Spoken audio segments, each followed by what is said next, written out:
programa que vamos a utilizar para realizar os cálculos da materia é o paquete estadístico R, que como software libre pode descargar da súa propia web, que é r-project.org, e esa sección de download, aí escolleríades algún dos mirrors, por exemplo este, e despois escolleríades unha versión para o vosso sistema operativo.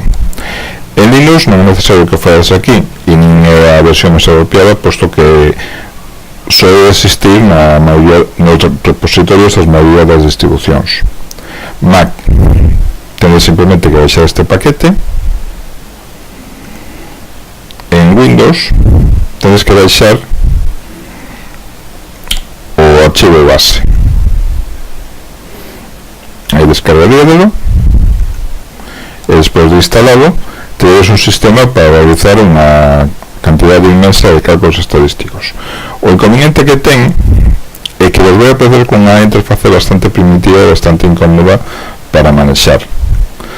Entonces imos combinar este programa con outro que vai aportar moitas máis facilidades para o seu manexo.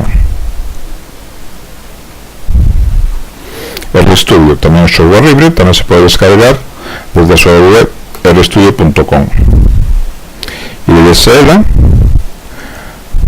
e desde a sección de descarga e necesitades a versión desktop e a de software libre free.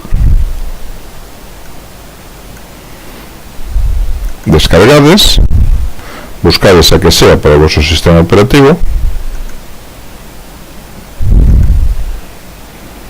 Entón, cando teñades estes dos programas instalados, podedes empezar a facer os cálculos que imos propoñer para esta materia.